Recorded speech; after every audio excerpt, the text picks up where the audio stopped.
Hi friends, ഇന്ന് ഞാൻ share ചെയ്യാൻ പോകുന്നത് ഒരു ഫ്രൈഡേ വ്ളോഗാണ്. രാവിലെ തന്നെ എഴുന്നേറ്റപ്പോൾ ഒരു മഴക്കോളൊക്കെ ഉണ്ടായിരുന്നു.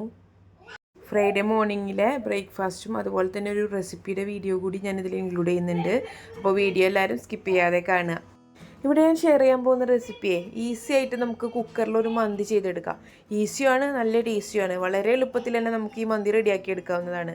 അതിനായിട്ട് ഞാനിവിടെ എടുത്തിരിക്കുന്നത് 1 കിലോ ചിക്കനാണ്. 1 കിലോ ചിക്കൻ നല്ല കഴുകി വൃത്തിയാക്കിയതിന് ശേഷം ഇത് നമുക്കൊന്ന് മാരിനേറ്റ് ചെയ്തെടുക്കണം. അതിനായിട്ട് ഞാനിവിടെ എടുത്തിരിക്കുന്നത് 2 ചിക്കൻ സ്റ്റോക്കാണ്. ഇതുപോലത്തെ 2 ചിക്കൻ സ്റ്റോക്ക് എടുത്തിട്ടുണ്ട്. ഇത് ഇതിലോട്ടൊന്ന് പൊടിച്ചിട്ട് കൊടുക്കണം.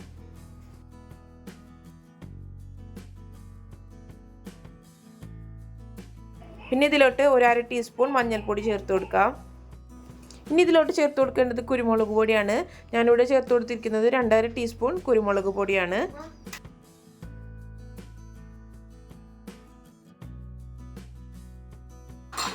ഇനി ഇതിലോട്ട് വേണ്ട മെയിൻ ഇൻഗ്രീഡിയൻ്റ് ആണ് ക്യുമിൻ പൗഡർ, അതായത് ചെറിയ ജീരകം പൊടിച്ചത്. അത് സ്കിപ്പ് ചെയ്യാതെ ചേർത്ത് കൊടുക്കണം. 2/2 ടീസ്പൂൺ ക്യുമിൻ പൗഡറാണ് ഞാൻ ഇതിലോട്ട് ചേർത്ത് കൊടുത്തിരിക്കുന്നത്.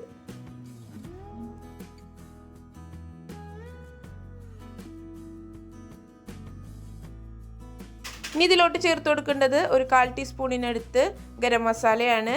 അത്ര തന്നെ ഇതിലോട്ട് ചേർത്ത് കൊടുത്താൽ മതിയാവും, ഇത് കൂടുതൽ ആവശ്യമില്ല. എന്നിട്ട് അതുകൂടി ചേർത്ത് കൊടുത്തിട്ട് നന്നായിട്ട് ഇതൊന്ന് മിക്സാക്കി എടുക്കണം. മസാലപ്പൊടികളൊക്കെ ഒന്ന് മിക്സാക്കി എടുത്തതിന് ശേഷം ഇതിലോട്ട് ഓയിൽ ചേർത്ത് കൊടുക്കാം. ഞാനിവിടെ എടുത്തിരിക്കുന്നത് 3/4 കപ്പ് ഓയിലാണ്. ആദ്യം ഇതിലോട്ട് ഒരു 1/2 കപ്പ് ഓയിൽ ചേർത്ത് കൊടുക്കാം.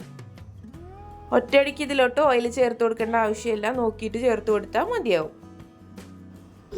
ഒരു 1/4 കപ്പ് ഓയിൽ ഞാനിവിടെ മാറ്റി വെച്ചിട്ടുണ്ട്. 1/4 കപ്പ് ഓയിൽ ഞാനിവിടെ മാറ്റി വെച്ചിട്ടുണ്ട്. അപ്പോൾ ഓയിൽ കൂടി ചേർത്ത് കൊടുത്തിട്ട് നന്നായിട്ട് ഇതിനൊന്ന് മിക്സാക്കി എടുക്കണം. പിന്നെ ഈ ചിക്കൻ മാരിനേറ്റ് ചെയ്തിട്ട് റെസ്റ്റ് ചെയ്യാൻ വെക്കേണ്ട ആവശ്യമൊന്നുമില്ല. വളരെ പെട്ടെന്ന് തന്നെ ഈസി ആയിട്ട് നമുക്ക് റെഡിയാക്കി എടുക്കാൻ പറ്റുന്ന ഒരു റെസിപ്പി കൂടിയാണ്. പിന്നെ എൻ്റെ വീഡിയോ ആരെങ്കിലും സബ്സ്ക്രൈബ് ചെയ്യാതെ കാണുന്നവരുണ്ടെങ്കിൽ പ്ലീസ് ഒന്ന് സബ്സ്ക്രൈബ് ചെയ്ത് സപ്പോർട്ട് ചെയ്യണേ. സബ്സ്ക്രൈബ് ചെയ്യുമ്പോൾ തൊട്ടടുത്തുള്ള ബെല്ലൈക്കൺ കൂടി ഓണാക്കി വെച്ച് കഴിഞ്ഞാൽ ഞാനിടുന്ന വീഡിയോസിൻ്റെ എല്ലാ നോട്ടിഫിക്കേഷൻ നിങ്ങൾക്ക് അപ്പോൾ തന്നെ കിട്ടുന്നതായിരിക്കും. അപ്പോൾ ചിക്കനൊക്കെ ഞാൻ മാരിനേറ്റ് ചെയ്തെടുത്തിട്ടുണ്ട്. ചിക്കൻ്റെ മാരിനേഷൻ തുടങ്ങുന്നതിന് മുന്നേ തന്നെ ഞാൻ ഇതിലോട്ട് ആവശ്യമായിട്ടുള്ള അരി വെള്ളത്തിൽ കുതിർത്താനായിട്ട് ഇട്ടിരുന്നു. ഞാൻ 250 ml കപ്പിൽ 3 കപ്പ് അരിയാണ് എടുത്തിരിക്കുന്നത്. ബസ്മതി റൈസാണ് ഞാനിവിടെ എടുത്തിരിക്കുന്നത്. നിങ്ങളുടെ കയ്യിൽ സെല്ല ബസ്മതി റൈസ് ഉണ്ടെന്നുണ്ടെങ്കിൽ അതെടുത്താലും മതിയാവും. പിന്നെ ഇതിലോട്ട് വേണ്ടിയിട്ടുള്ള അരി ഒന്ന് 20 മിനിറ്റ് ഒന്ന് വെള്ളത്തിലൊന്ന് കുതിർത്തി വെക്കണേ. ഇനി നമുക്ക് മന്തി റെഡിയാക്കാനായിട്ട് തുടങ്ങാം. ആദ്യം തന്നെ നമുക്ക് ഈ ചിക്കൻ ഒന്ന് ഹൈ ഫ്ലെയിമിലിട്ടിട്ട് 2 മിനിറ്റ് ഒന്ന് കുക്ക് ചെയ്തെടുക്കണം. 2 മിനിറ്റ് മാത്രം കുക്ക് ചെയ്തെടുത്താൽ മതി. അതിനുശേഷം നമുക്ക് അരി ഇട്ട് കൊടുത്തതിന് ശേഷം കുക്ക് ചെയ്തെടുക്കാം. പിന്നെ ഇന്നത്തെ എൻ്റെ ബ്രേക്ക്ഫാസ്റ്റ് മില്ലറ്റ് ദോശയാണ്. അതിനുള്ള മാവൊക്കെ തലേ ദിവസം തന്നെ ഞാൻ അരച്ച് വെച്ചിരുന്നു. ദോശയുടെ കൂടെ സാമ്പാറാണ് റെഡിയാക്കുന്നത്. അതിന് വേണ്ടിയിട്ടുള്ള പരിപ്പൊന്ന് വെള്ളത്തിൽ കുതിർത്താനായിട്ട് വെച്ചതാണ്. അതൊരു കുക്കറിലോട്ട് ഇട്ട് കൊടുക്കാം. ഒരു തട്ടിക്കൂട്ട് സാമ്പാറാണ് കേട്ടോ, കഷ്ണങ്ങളൊന്നും ചേർത്ത് കൊടുക്കാത്ത വളരെ ഈസി ആയിട്ട് തയ്യാറാക്കി എടുക്കാൻ പറ്റുന്ന ഒരു സാമ്പാർ റെസിപ്പി കൂടിയാണിത്. അപ്പോൾ നമ്മുടെ ചിക്കൻ കുക്ക് ചെയ്യാനായിട്ട് വെച്ചിട്ട് 2 മിനിറ്റ് ആയിട്ടുണ്ട്. 2 മിനിറ്റിന് ശേഷം നമുക്ക് ആ ചിക്കൻ ഒന്ന് ഇളക്കി യോജിപ്പിച്ചതിന് ശേഷം തീ ഓഫ് ചെയ്തിട്ട് കൊടുക്കാം.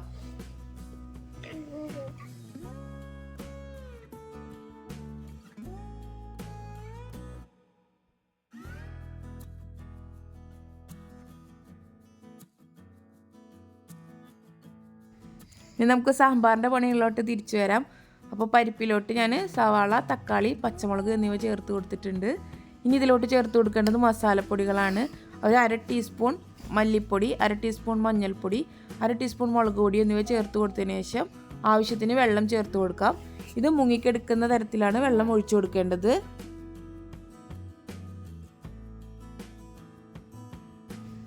ഇനി ഇതിലോട്ട് ആവശ്യത്തിനുള്ള ഉപ്പ് കൂടി ആഡ് ചെയ്ത് കൊടുത്തിട്ട് ഇത് നന്നായിട്ട് കുക്ക് ചെയ്തെടുക്കാം. ഇനി നമുക്ക് മന്തിക്കുള്ള റൈസ് ഒന്ന് റെഡിയാക്കി എടുക്കാം. റൈസ് വേവിച്ചിട്ട് ഊറ്റിയെടുക്കുകയാണ് ചെയ്യേണ്ടത്. നമ്മളിതൊരു ഹാഫ് വേവ് ആകുമ്പോൾ വെള്ളത്തിൽ നിന്ന് ഊറ്റി മാറ്റിയതിന് ശേഷം കുക്കറിലോട്ട് ഇട്ട് കൊടുക്കുകയാണ് ചെയ്യാറ്.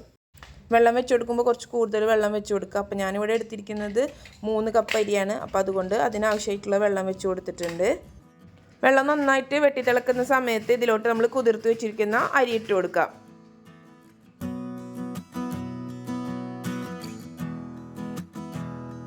ഇനി നമുക്ക് റൈസ് വേവാനായിട്ട് വെയിറ്റ് ചെയ്യാം. അപ്പോൾ അധികം വെന്ത് കുഴഞ്ഞു പോയരുത്. ഹാഫ് വേവാകുമ്പോൾ തന്നെ വെള്ളത്തിൽ നിന്ന് ഊറ്റിയെടുക്കണം. അതൊന്ന് നന്നായിട്ട് ശ്രദ്ധിക്കുക. വേവ് കൂടിക്കഴിഞ്ഞ് കഴിഞ്ഞാൽ നമ്മൾ കുക്കറിലിടുന്ന സമയത്ത് നമ്മളുടെ മന്തി റൈസ് കുഴഞ്ഞു പോകാനായിട്ടുള്ള ചാൻസ് ഉണ്ട്.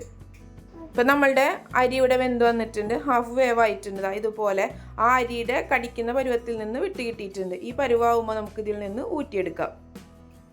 അപ്പം ഞാനിത് ഊറ്റിയിട്ട് ഡയറക്റ്റ് കുക്കറിലോട്ട് തന്നെ റൈസ് മാറ്റി കൊടുക്കുകയാണ് ചെയ്യുന്നത്.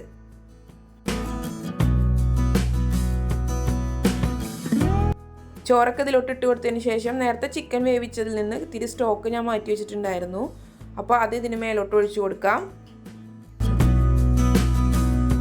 ഇനി ഇതിന് മുകളിലോട്ട് ഒരു 3 പച്ചമുളക് ഇതുപോലെ വെച്ച് കൊടുക്കാം. ഇനി നേരത്തെ മാറ്റി വെച്ചിട്ടുള്ള 1/4 കപ്പ് ഓയിൽ ഇതിന് മുകളിലോട്ട് ചേർത്ത് കൊടുക്കാം. പിന്നെ ഇതുപോലെ കുറച്ച് പൊടിക്കാത്ത കുരുമുളക് ഇട്ട് കൊടുക്കാം. അപ്പോൾ നമ്മുടെ ലെയറിങ് പരിപാടി ഇവിടെ കംപ്ലീറ്റ് ആയിട്ടുണ്ട്. ഇനി ചെയ്യേണ്ടത് ഇത് മൂടി വെച്ചതിന് ശേഷം ഹൈ ഫ്ലെയിമിൽ ഒറ്റ വിസിലടിച്ചെടുത്തു കഴിഞ്ഞാൽ നമ്മളുടെ മന്തി റൈസ് ഇവിടെ റെഡി ആയിട്ട് കിട്ടും. പ്രത്യേകം ശ്രദ്ധിക്കുക, ഹൈ ഫ്ലെയിമിൽ ഒരു വിസിൽ തന്നെ മതിയാവും. ഈ സമയം നമ്മുടെ സാമ്പാറൊക്കെ ഇവിടെ റെഡി ആയിട്ടുണ്ട്. ഇതിലോട്ട് സാമ്പാർ പൊടിയും പുളിവെള്ളമൊക്കെ ഒഴിച്ചൊന്ന് തിളപ്പിച്ചെടുത്തിട്ടുണ്ടായിരുന്നു. ഇനി നമുക്ക് ഈ സാമ്പാറിലോട്ട് വറവിട്ട് കൊടുക്കാം. ഞാൻ സാമ്പാറിന് വറവിട്ട് കൊടുക്കുന്നതിൽ വെളിച്ചെണ്ണ ചൂടായി അതിലോട്ട് കടുക് പൊട്ടിച്ചതിന് ശേഷം ചുവന്ന മുളകും വെളുത്തുള്ളി ചെറുതായി അരിഞ്ഞതും കറിവേപ്പിലയും കൂടി ചേർത്തിട്ട് മൂപ്പിച്ചെടുത്തു. എന്നിട്ട് തീ ഓഫ് ചെയ്ത് കൊടുത്തതിന് ശേഷം കുറച്ച് കായപ്പൊടി കൂടി ചേർത്ത് കൊടുത്തു. ഇങ്ങനെ നമ്മൾ വെളുത്തുള്ളി ചേർത്തിട്ട് മൂപ്പിച്ചെടുക്കുമ്പോൾ നല്ലൊരു ഫ്ലേവർ ഫീൽ ചെയ്യാറുണ്ട് സാമ്പാറിന്. അപ്പോൾ അങ്ങനെ ഒന്ന് എല്ലാവരും ചെയ്ത് നോക്കൂ കേട്ടോ.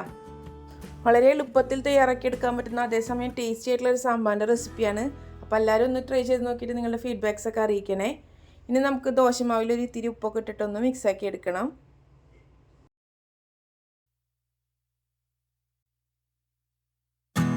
ഇപ്പോൾ നമ്മളുടെ മന്തി ഇവിടെ റെഡി ആയിട്ടുണ്ട്. ഇതിൻ്റെ പ്രഷറൊക്കെ പോയതിന് ശേഷം നമുക്കിതൊന്ന് ഓപ്പൺ ആക്കി നോക്കാം. ഈ കുക്കർ ഓപ്പൺ ചെയ്യുന്ന സമയത്ത് ഒരു പ്രത്യേക സ്മെല്ല് തന്നെയാണ് കേട്ടോ. നമ്മളുടെ മന്തിയൊക്കെ റെഡി ആയിട്ടുണ്ട്. നല്ല പെർഫെക്റ്റ് ആയിട്ട് തന്നെ കുക്കായി വന്നിട്ടുണ്ട്. തീരെ കുഴഞ്ഞൊന്നും പോയിട്ടില്ല.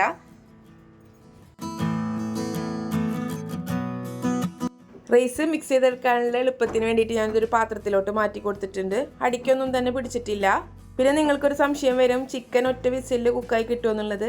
യാതൊരു സംശയം വേണ്ട, ചിക്കനൊക്കെ പെർഫെക്റ്റ് ആയിട്ട് തന്നെ കുക്കായിട്ട് കിട്ടും. ഇനി റൈസ് നമുക്ക് നന്നായിട്ടൊന്ന് മിക്സ് ആക്കി എടുക്കണം. ആ ചിക്കൻ്റെ ഫ്ലേവറൊക്കെ കറക്റ്റ് റൈസിൽ പിടിച്ചിട്ടാൻ വേണ്ടിയിട്ടാണ് മിക്സ് ആക്കി എടുക്കാൻ പറയുന്നത്. നന്നായിട്ട് മിക്സ് ആക്കി എടുത്തിട്ടുണ്ട്.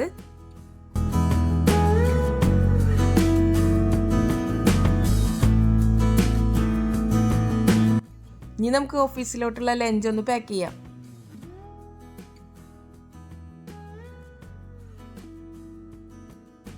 ലഞ്ച് പാക്കിംഗ് ഒക്കെ കഴിഞ്ഞു. ഇനി ബ്രേക്ക്ഫാസ്റ്റ് റെഡി ആക്കണം. അപ്പോൾ ആദ്യം തന്നെ നമുക്ക് ദോശ ചുട്ടെടുക്കാം.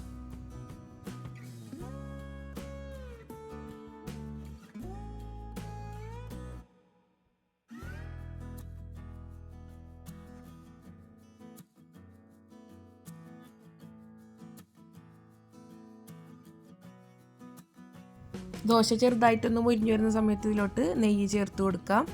എന്നിട്ട് ഒന്നുകൂടി മൊരിച്ചെടുത്തതിന് ശേഷം പാനിൽ നിന്ന് മാറ്റി കൊടുക്കാം.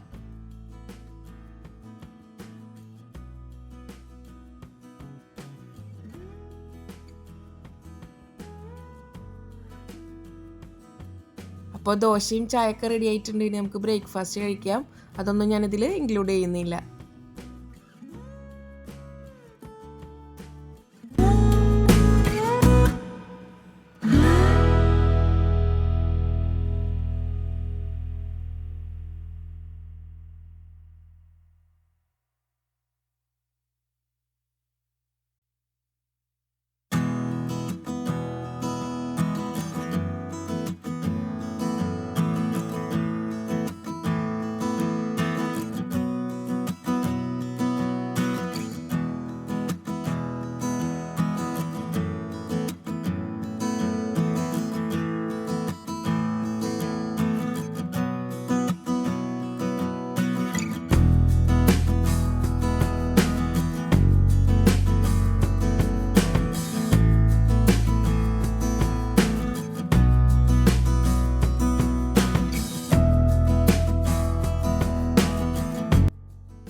ബ്രേക്ക്ഫാസ്റ്റ് കഴിക്കലും ഓഫീസ് പോകലും ഒക്കെ കഴിഞ്ഞു. ഇനിയുള്ളത് ക്ലീനിങ് പരിപാടികളാണ്. ഞാൻ മുന്നത്തെ വ്ളോഗിൽ പറഞ്ഞിരുന്നു ഞാൻ പാത്രങ്ങളൊക്കെ അപ്പോൾ തന്നെ കഴുകുന്നത് കാരണം അധികം പാത്രങ്ങൾ കഴുകാനുണ്ടാവില്ല. അപ്പോൾ ബാക്കിയുള്ളതൊക്കെ കഴുകി വെച്ചിട്ട് ഇവിടെയൊക്കെ ഒന്ന് ക്ലീൻ ചെയ്ത് തുടച്ചിടാം. പിന്നെ ഞാൻ വീണ്ടും പറയാണ്, എൻ്റെ വീഡിയോ ആരെങ്കിലും സബ്സ്ക്രൈബ് ചെയ്യാതെ കാണുന്നവരുണ്ടെങ്കിൽ പ്ലീസ് ഒന്ന് സബ്സ്ക്രൈബ് ചെയ്ത് സപ്പോർട്ട് ചെയ്യണേ. വീഡിയോ ഇഷ്ടമായി കഴിഞ്ഞാൽ ലൈക്ക് ചെയ്യാനും ഷെയർ ചെയ്ത് സപ്പോർട്ട് ചെയ്യാനും മറക്കരുത്. കഴിഞ്ഞ വ്ളോഗിൽ നിങ്ങൾ സപ്പോർട്ട് ചെയ്ത പോലെ തന്നെ ഇതിനും സപ്പോർട്ട് ചെയ്യുമെന്ന് പ്രതീക്ഷിക്കുന്നു. നിങ്ങളുടെ സപ്പോർട്ടും സ്നേഹമൊക്കെയാണ് എനിക്ക് ഇതുപോലത്തെ വ്ളോഗുകൾ ചെയ്യാനുള്ള പ്രചോദനം.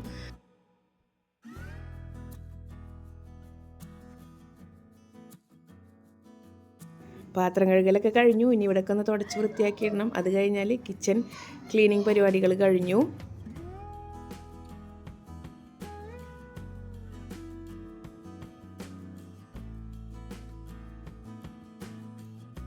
അതിനിടയിൽ ചെറിയ ആൾ എണീറ്റിട്ട് ഇവിടെ കളിക്കുകയാണ്.